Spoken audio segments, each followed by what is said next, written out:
All children start out naturally curious and love to learn. When they are sent to school, instead of learning, it is a repeated process of memorizing and regurgitating information. The better you are at regurgitating this information, the better you will do in the school system. The real education is obeying authority. We are taught to ask permission. We are taught not to think outside the box. We are taught multiculturalism, drug, sex, and death education. We are taught to memorize, regurgitate information, an input-output process not unlike a computer or a slave. We are taught to respond to a bell, just like a factory floor. We are taught to keep our head down and just make it through the day. We are taught to lower our expectations, and that is just school. Outside of school, our communication is destroyed as people literally lose the ability to speak and relate to one another. Our financial education is one of slaves encouraging debt. Our political system is one of false choices. Our media is normalizing narcissistic behavior. We are not taught to develop critical thinking.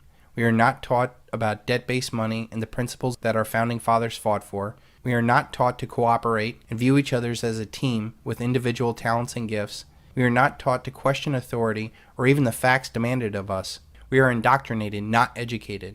Indoctrinated like little slaves.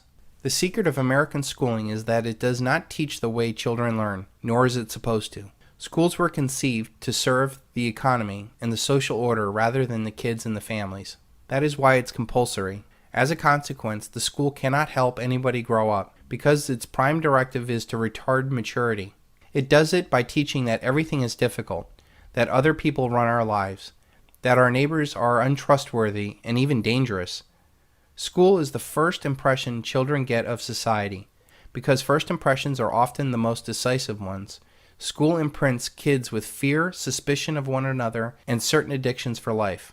It ambushes natural intuition, faith, and love of adventure, wiping these out in favor of gospel of rational procedure and rational management.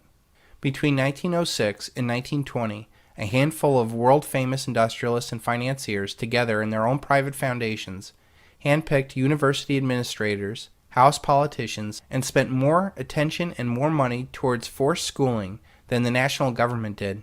Andrew Carnegie and John D. Rockefeller spent more money than the government did between 1900 and 1920 on education. The system of modern schooling was constructed outside of the public eye and outside the public's representatives. In our dreams, people yield themselves with perfect docility to our molding hands. The present education conventions of intellectual and character education fade from their minds, and unhampered by tradition, we work our own goodwill upon a grateful and responsive folk. We shall not try to make these people, or any of their children, into philosophers or men of science. We have not to raise up them as authors, educators, poets, or men of letters. We shall not search for great artists, painters, musicians, nor lawyers, doctors, preachers, politicians, statesmen, all of whom we have ample supply of. The task is simple. We will organize the children and teach them in a perfect way the things their fathers and mothers are doing in an imperfect way. John D. Rockefeller. The aim of public education is not to fill the young of the species with knowledge and awaken their intelligence. Nothing could be further from the truth. The aim is simply to reduce as many individuals as possible to the same safe level, to breed and train standardized citizenry, to put down dissidence and originality. That is the aim of the United States. H. L. Mencken. This lowest common denominator citizen is most useful in a corporate, military, or a welfare state. Corporations, governments, and militaries do not deal with dissent effectively, so it is in their best interest not to have participants that question anything. When I joined the Marine Corps, they didn't beat around the bush about this idea. In boot camp, they wanted instant and willing obedience to orders. Everywhere else in your life, you will learn the same lesson, only more subtly, and this is why military men are most sought for corporate jobs. Education should aim at destroying free will, so that after pupils left school, they shall be incapable throughout the rest of their lives of thinking and acting otherwise than their schoolmasters would have wished. Bertrand Russell. Our education system is centered on an input-output process of information. Our success or failure depends on our efficiency of taking what the teacher tells us and then regurgitating that same information onto an exam. Those that are able to blindly regurgitate information the best are rewarded with higher grades. They are told that they are smart, when in fact they are just thoroughly indoctrinated. This input-output process is no different than a computer or what a slave does. You give it a command, and it just does it, without question. This system was carefully created to mold us into what we are today. The masses blindly flow through this education system and naturally fit into centralized systems that want good, little obedient workers who take orders without question. We all know that person who is very smart, or indoctrinated, that excels in a corporation, military, or government job, and yet they lack any real street smarts to see what's really going on in their lives. When you understand that their mind only functions on what they are told, it becomes clear to you that they are only able to be successful in a centralized system where taking orders is a way of life. I think, therefore I am. It is a classical philosophical statement on human consciousness and existence. But what about the people who do not really think? Do they really exist?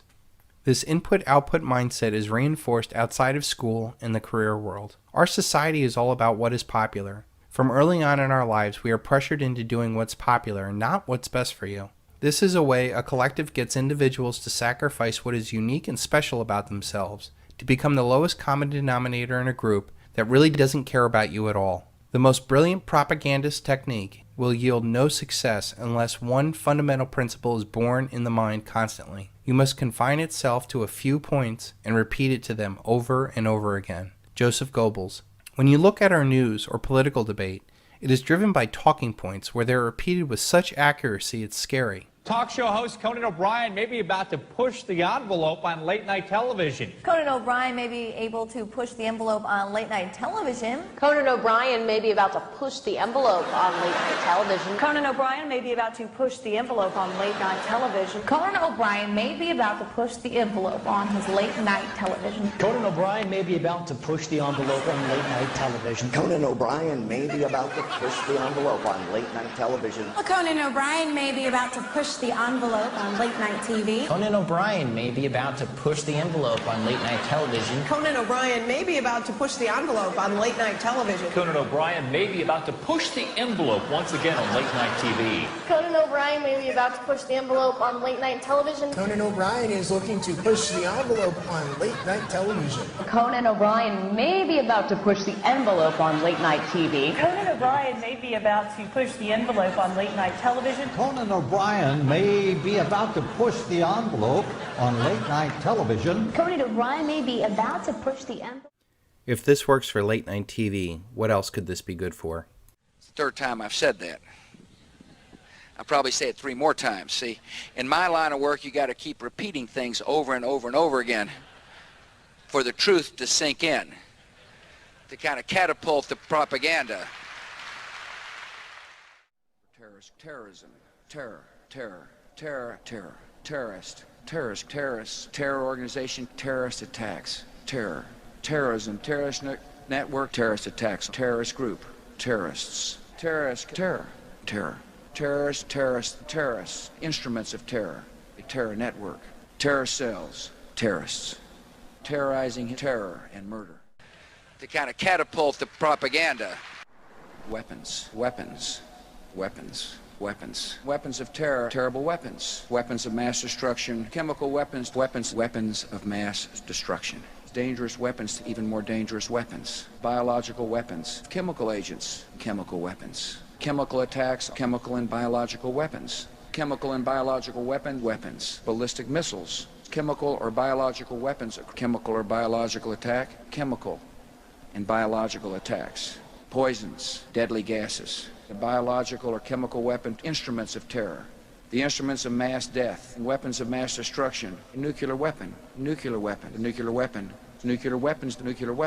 bomb, nuclear weapons, nuclear program, nuclear weapons program, nuclear scientists, nuclear holy warriors, nuclear program and nuclear weapons, nuclear weapon, nuclear technology, biological or chemical or a nuclear weapon. To kind of catapult the propaganda. The first atomic bomb on Hiroshima killed, burned, and maimed 194,000 people. Intellectual debate in this society somehow passes for those who can scream their talking points the loudest over the other. This is done purposely to get a confrontational, emotional reaction from the indoctrinated, and to dissuade the logical and independent thinker from even entering the debate. Through this process, the collective is intellectually safe from any challenge to its power. Do your thoughts serve to free you, or simply to make you freely serve? These talking points are created by people who do think about how to control societies. They weave this input-output slave thought into an Hegelian dialectic that they control. They essentially have a society that bickers over issues that have no real importance on the real power of the world. They use hot-button, emotional issues like abortion or gays in the military to divide and conquer us, while they laugh all the way to the bank, march us off to the war, and destroy our Constitution. What about those of us who did not do well in this indoctrination environment? I was one of those kids that did not do very well in school. I knew from a very early age that what was being pumped into my head was not what was going to make me a better person. I knew that the most successful people that I knew did not have jobs or went along with the crowd, yet our school teaches us to get jobs and do what we were told. I knew that our school system wanted me to learn about sex, drugs, death, multiculturalism, much more than issues that would have driven my success like economics, history, and psychology. They wanted me to drone on senseless and boring topics instead of inspiring me to a higher, better self through art, music, and philosophy. What they were really teaching me was to keep my head down and deal with their system. These days, those that are restless in this indoctrination environment run the risk of being drugged.